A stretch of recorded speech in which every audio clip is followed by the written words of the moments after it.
Welcome back to invest mindset. दोस्तों, जब भी हम इंडियंस किसी बड़े अमाउंट को इन्वेस्ट करने की बात करते या फिर रिटायरमेंट या फाइनेंशियल फ्रीडम का सोचते तो हमारे मन में एक ही ख्याल आता है, रियल एस्टेट इन्वेस्टमेंट का। क्योंकि आपने ऐसा सुना होगा कि जो लोगों ने रियल एस्टेट में 20 साल पहले इन्वेस्टमेंट किया था उससे उनका इन्वेस्टमेंट कई गुना बढ़ चुका है और अभी वो लोग आराम से रेंटल इनकम पे रिटायर्ड है। लेकिन कुछ सालों से आपको सुनने मिल रहा होगा कि स्टॉक मार्केट से भी आप बहुत अच्छा प्रॉफिट कमा सकते हो और म्यूचुअल फंड सही है, तो आपको चुनना क्या चाहिए।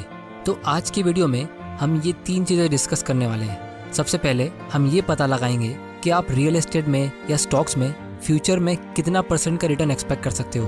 क्योंकि अगर आप आज कोई फैसला लेते हो तो सवाल ये उठता है कि फ्यूचर में कहाँ पे ज़्यादा प्रॉफिट है, जिसको हम एकदम डिटेल में और लॉजिक के साथ समझेंगे।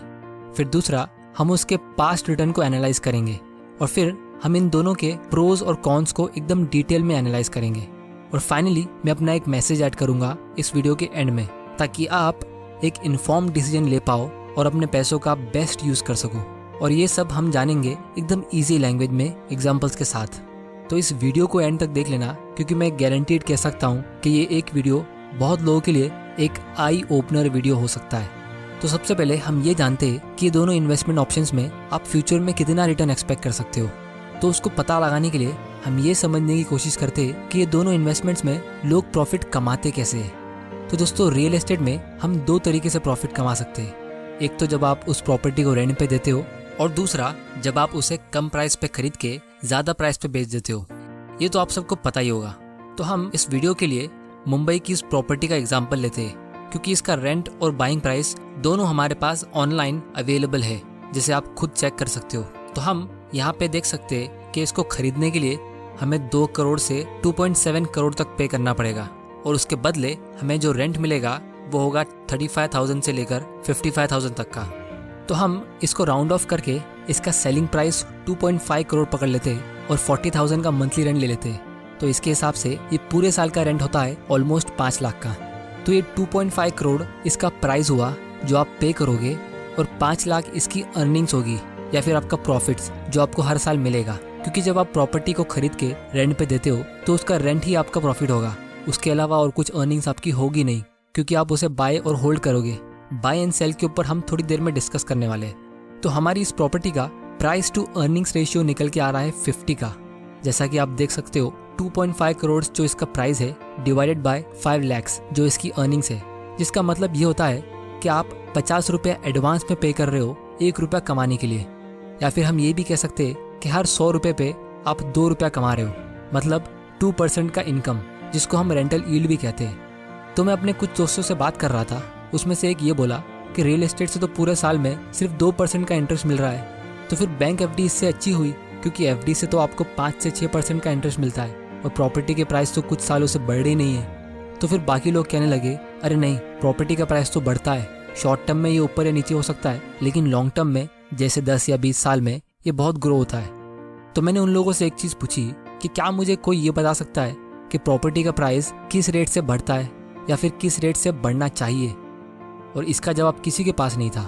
तो दोस्तों, क्योंकि प्रॉपर्टी का प्राइस बढ़ता है, इसीलिए हम एनी टाइम रियल एस्टेट चुनेंगे एफडी के मुकाबले।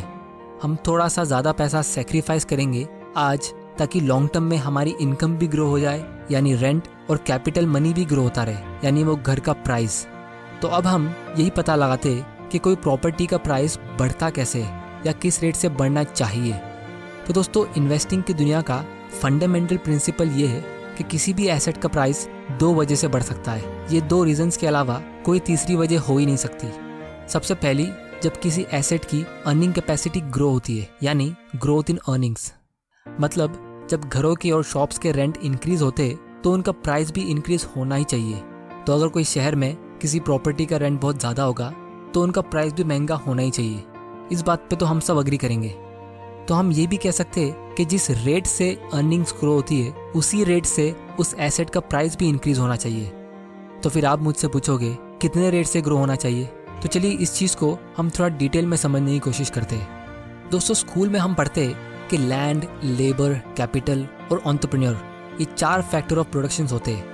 मतलब ये 4 चीज़ें मिलती है तो एक बिजनेस क्रिएट होता है, जो बिजनेस कंट्री में प्रोडक्ट्स या सर्विसेज को प्रोड्यूस करता है। जैसे अगर TCS जैसी कोई कंपनी है तो उनको एक ऑफिस चाहिए जिसका वो रेंट पे करती है, क्योंकि कोई भी कंपनी हवा से ऑपरेट तो नहीं करेगी। फिर TCS को एम्प्लॉयज़ चाहिए जिनको वो सैलरी पे करती है। और फिर कंपनी स्टार्ट करने के लिए हमें पैसा चाहिए, यानी कैपिटल। और जो लोगों ने उस कंपनी में पैसा इन्वेस्ट किया है उनका कैपिटल ग्रो भी होना चाहिए, वरना लोग इन्वेस्ट ही क्यों करेंगे। और फाइनली ये जो एंटरप्रेन्योर होता है वो इन तीनों चीज़ों को जमा करता है और एक बिजनेस चलाता है, और फिर ये खुद अपनी सैलरी और फीस उस बिजनेस से लेता है। तो जिस बिल्डिंग में TCS की ऑफिस है, अगर वो बिल्डिंग का रेंट ही हमेशा के लिए 15 से 20% के रेट से ग्रो होने लगेगा, तो ये बिजनेसमैन जो स्मार्ट है वो सोचेगा कि यार मैं इतनी मेहनत क्यों कर रहा हूँ, क्योंकि अच्छे से अच्छे स्टॉक्स भी लॉन्ग टर्म में 15 से 20% के रेट से ग्रो होते हैं। और वॉरेन बफे ने भी पिछले 50-60 सालों में सिर्फ 21% का ईयरली रिटर्न कमाया है। तो उसने इतनी मेहनत क्यों की? क्योंकि ये लोग इस कॉन्सेप्ट को अच्छे से समझते जो मैं अभी आपको समझाने वाला हूँ। वो ये कि किसी भी बिजनेस को इन तीनों चीज़ों का कॉस्ट पे करना होता है। जैसा मैंने आपको यहाँ बताया, तो इन तीनों को उनकी अपनी अपनी फीस पे करने के बाद भी ये कंपनीज लॉन्ग टर्म में अपना 15 से 20% का या उससे ज़्यादा का प्रॉफिट अर्न कर लेती है, जो पूरा इन लोगों के पास जाता है जिन्होंने अपना कैपिटल इस कंपनी को प्रोवाइड किया है। शॉर्ट टर्म में इन कंपनीज का प्रॉफिट थोड़ा ऊपर या नीचे हो सकता है, लेकिन लॉन्ग टर्म में इन बिजनेसेस का रिटर्न इनके कॉस्ट से ज़्यादा ही होना चाहिए। मतलब जिस रेट से लोगों की सैलरी इंक्रीज होती है और रेंट ग्रो होते हैं उससे भी ज़्यादा, वरना देश में लोग कंपनीज चालू ही क्यों करेंगे? टाटास, बिरलास और अंबानीज सिर्फ प्रॉपर्टीज खरीद के रख लेंगे। लेकिन फिर भी लोग इंडिया में बिजनेस करने की डेयरिंग करते हैं, क्योंकि उन्हें पता है कि ये सारे कॉस्ट पे करने के बाद भी वो अच्छा प्रॉफिट निकाल सकते हैं। तो अगर आपने मेरी इन बातों पे थोड़ा ध्यान दिया होगा तो हमें ये पता चलता है कि रियल एस्टेट का रेंट कितने % के रेट से ग्रो होना चाहिए। तो वो हमेशा इन्फ्लेशन के हिसाब से ही ग्रो होना चाहिए, या फिर जिस रेट से लोगों की सैलरी बढ़ती है उस रेट से, मतलब 7 to 10% या मैक्सिमम 12%। और ये चीज़ आप खुद चेक कर सकते हो।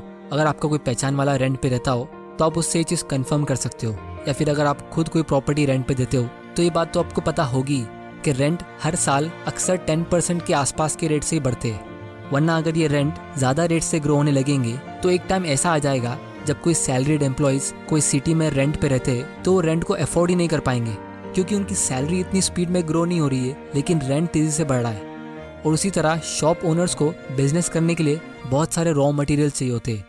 तो अगर ये रॉ मटेरियल ज़्यादा महंगा होने लगेगा तो उनको अपनी शॉप्स बंद करनी पड़ जाएंगी, क्योंकि उनका प्रॉफिट मार्जिन कम होता रहेगा। और उसके बाद उस शॉप्स पर और कोई उतने महंगे रेंट पे बिजनेस करेगा क्यों?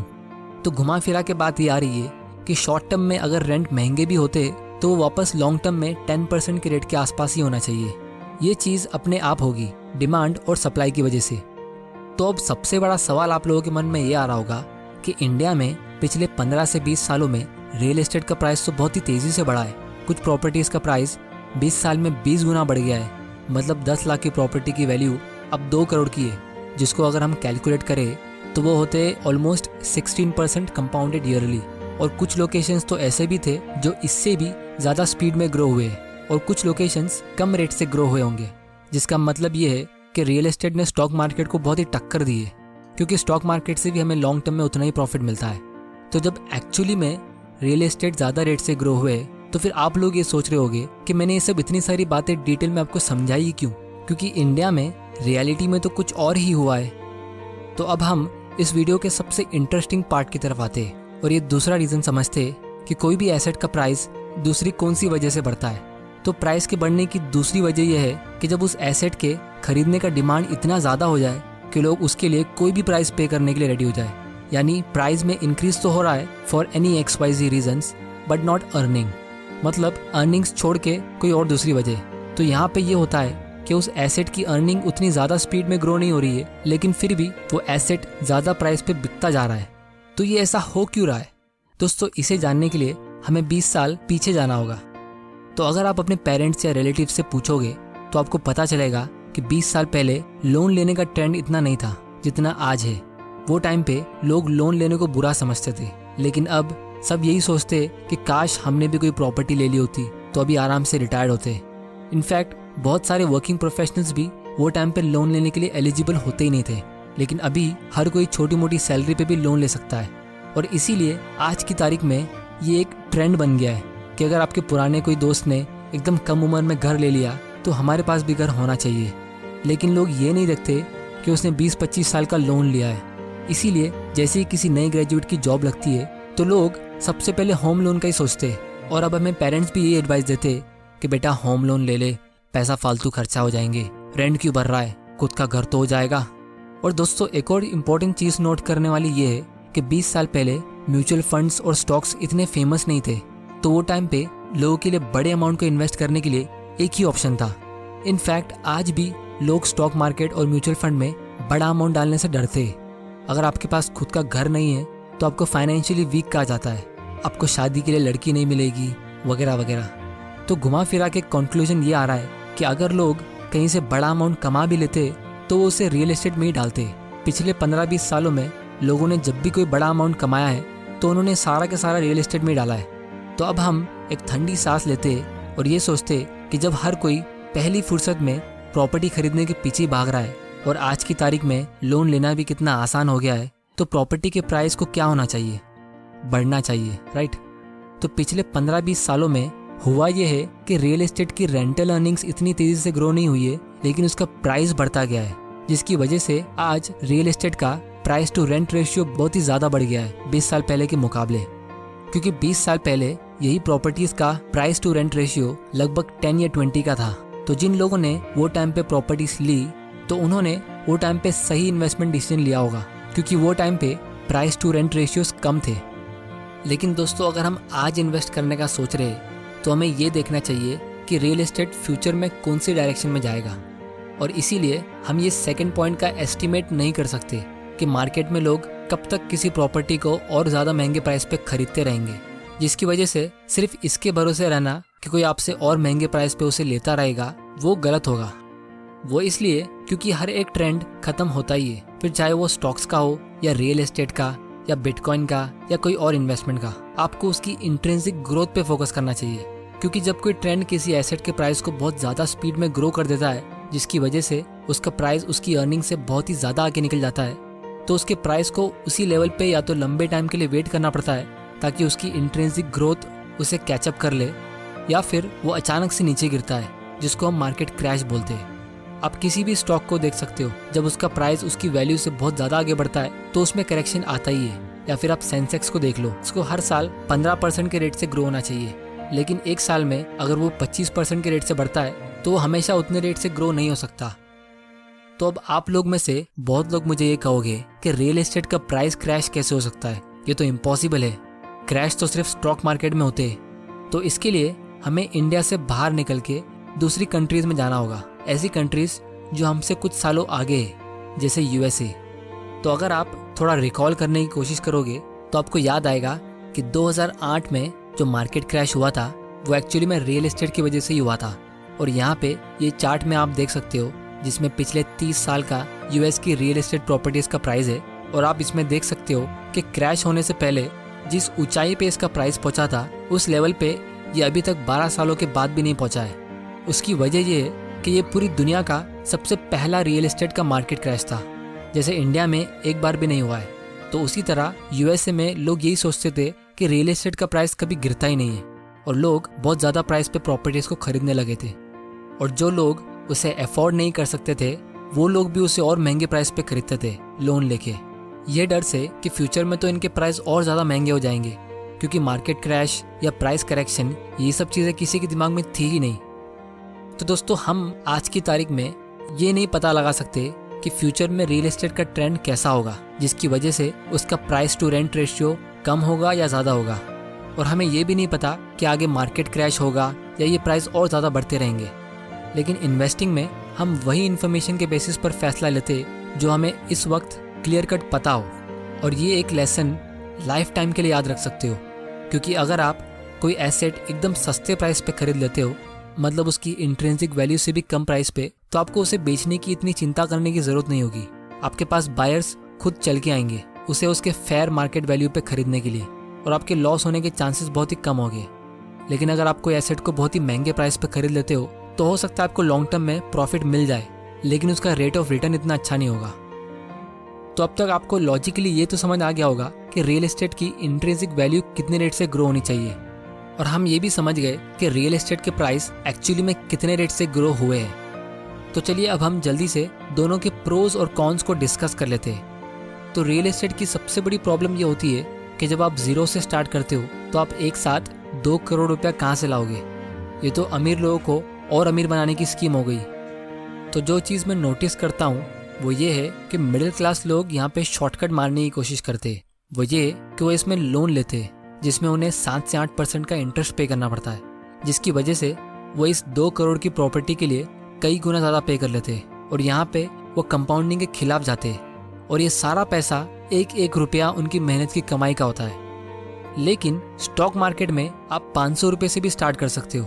आपको बहुत बड़ा अमाउंट नहीं चाहिए और आपको ये 2 करोड़ रुपया अपनी पूरी सेविंग से जमा नहीं करना है। जब आप पेशेंस के साथ लॉन्ग टर्म के लिए इन्वेस्टेड रहोगे तो आपका इन्वेस्टेड अमाउंट इतना सा होगा और आपकी प्रॉपर्टी की वैल्यू इतनी होगी। ये इसलिए होगा क्योंकि आप कंपाउंडिंग को अपने फ़ायदे के लिए यूज़ करोगे। दूसरा पॉइंट ये है कि रियल एस्टेट में आपके सारे एग्स एक ही बास्केट में होते हैं। बहुत लोग अपनी पूरी लाइफ एक ही घर खरीद पाते हैं। तो रियल एस्टेट में आपका रेंटल इनकम एक ही प्रॉपर्टी से आएगा, लेकिन स्टॉक्स में आपके डिविडेंड्स 10-15 कंपनी से आ सकते हैं या फिर 50 कंपनीज का एक म्यूचुअल फंड हो सकता है। और जब से ये कोविड-19 की वजह से वर्क फ्रॉम होम चालू हुआ है तो आप खुद कंपेयर कर सकते हो दोनों में से कौन सा ज़्यादा रिस्की है। तीसरा पॉइंट ये है कि घर इतनी आसानी से बिकते नहीं हैं। मैं बहुत सारे ऐसे लोगों को जानता हूँ जो अपनी प्रॉपर्टीज़ को पिछले 2-3 सालों से बेचने की कोशिश कर रहे हैं, लेकिन उनको अच्छा प्राइस मिल ही नहीं रहा है। और अगर आप अपनी प्रॉपर्टी का एक छोटा सा हिस्सा सेल करना चाहो तो वो नहीं कर सकते। लेकिन स्टॉक्स में ये दोनों प्रॉब्लम नहीं है।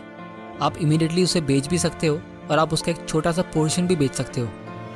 उसके बाद प्रॉपर्टी खरीदने के लिए आपको बहुत सारी फीस पे करनी पड़ती है, जैसे commissions, brokerage, stamp duty, registration या फिर घर खरीदने के बाद उसके इंटीरियर का खर्चा वगैरह वगैरह। और इसके साथ में बहुत सारे पेपर वर्क्स भी होते हैं। लेकिन स्टॉक मार्केट में आपको मैक्सिमम एक डीमैट अकाउंट खोलना पड़ता है जो आप घर बैठे 10 मिनट में खोल सकते हो। पांचवा और सबसे इम्पोर्टेंट पॉइंट जो लोग मुझे कहते हैं कि स्टॉक मार्केट में तो क्रैश होता रहता है, उसका क्या। तो दोस्तों इसे मैं स्टॉक मार्केट का सबसे बड़ा एडवांटेज मानता हूँ, क्योंकि आपको 40 से 50% का डिस्काउंट मिलता है जो रियल एस्टेट में कभी नहीं मिलता है। फिर उसके बाद लोग कहते हैं कि रियल एस्टेट से हमें रेंटल इनकम मिलती है, स्टॉक मार्केट में तो आपको इनकम नहीं मिलती है। लेकिन सच ये है कि सेंसेक्स और निफ्टी जैसा इंडेक्स भी आपको 1.5% का डिविडेंड पे करता है। और जो लोग कंपाउंडिंग को गहराई से समझते वो लोग एनी टाइम डिविडेंड ही चुनेंगे, क्योंकि ये 1.5% रियल एस्टेट के 2 या 3% से ज़्यादा बेटर है, जिसे मैं फ्यूचर में कभी पावर ऑफ कंपाउंडिंग के पार्ट 2 के वीडियो में एक्सप्लेन करूंगा। लेकिन जिन लोगों को अभी जानना है वो इस चार्ट को देख सकते हैं। तो दोस्तों फाइनली मैं अपना एक छोटा सा मैसेज ऐड करना चाहूँगा, वो ये कि बहुत लोगों के लिए रियल एस्टेट या उनका घर सिर्फ वही उनकी लाइफ का सबसे बड़ा एसेट होगा या फिर उनकी लाइफ का सबसे बेस्ट इन्वेस्टमेंट, क्योंकि वो उनका इकलौता एसेट होता है जिसे वो लॉन्ग टर्म के लिए पीसफुली कंपाउंड होने देते हैं। वरना स्टॉक मार्केट में और इक्विटी फंड्स में लोग कम टाइम में ज़्यादा प्रॉफिट कमाने के चक्कर में उसे बाय सेल कर करके उसी में उलझ जाते हैं। और शायद इसी वजह से हमने पिछले कुछ सालों में ज़्यादा एग्जाम्पल्स देखे उन लोगों के जिन्होंने रियल एस्टेट में अपनी वेल्थ बनाई है स्टॉक मार्केट के मुकाबले। स्टॉक्स में लिक्विडिटी होती है, मतलब उसे आप कभी भी बेच सकते हो और कभी भी खरीद सकते हो। और बहुत लोग यही नहीं समझ पाते कि ये एक एडवांटेज है, डिसएडवांटेज नहीं। तो दोस्तों घुमा फिरा के बात यह है कि 20 साल पहले जो लोगों ने रियल एस्टेट में इन्वेस्ट किया था वो एक अलग गेम था और अभी ये एक अलग गेम है। अगर आप आज ये फैसला ले रहे हो सिर्फ ये सोच के कि रियल एस्टेट तो सबसे बेस्ट इन्वेस्टमेंट होते हैं क्योंकि पिछले 20 सालों में उन्होंने बहुत ज़्यादा प्रॉफिट दिया है और ये वही रेट से हमेशा ग्रो होते रहेंगे, या फिर आप उसे कोई भी प्राइस पे ले लो या फिर उस पर आप 6-7% का एक्स्ट्रा इंटरेस्ट पे कर दो, तो उम्मीद करता हूँ आपके लिए वीडियो बहुत ही नॉलेजेबल रहा होगा कि शायद रियल एस्टेट के मुकाबले आप कहीं और ज़्यादा प्रॉफिट भी कमा सकते हो, उससे कम रिस्क लगे। और दोस्तों पर्सनली अगर मैं अपनी बात करूँ तो मैं भी इस बात से अग्री करता हूँ कि आपके पास एक खुद का घर तो होना चाहिए, लेकिन जब आप प्योरली एज एन इन्वेस्टमेंट सोचते हो तो आपको ये सब चीज़ें कंसिडर करनी चाहिए। तो दोस्तों मैं आप लोगों से जानना चाहता हूँ कि आप इन्वेस्टमेंट के लिए क्या चुनोगे, रियल एस्टेट या फिर बिजनेसेस यानी स्टॉक मार्केट। नीचे कमेंट करके मुझे ज़रूर बताना। अगर आपको इस वीडियो से कुछ सीखने मिला तो इस चैनल को सब्सक्राइब कर लेना और बेल आइकन को प्रेस कर देना ताकि आप ऐसे इंपॉर्टेंट वीडियोस मिस ना कर दो। अगर वीडियो पसंद आया तो इसे लाइक करो, नहीं पसंद आया तो डिसलाइक करो और इस वीडियो को ज़्यादा से ज़्यादा अपने फ्रेंड्स और फैमिली के साथ शेयर करो ताकि उनको भी ऐसी इंपॉर्टेंट नॉलेज मिल सके। आपका वैल्यूएबल टाइम देने के लिए thank you. And good bye.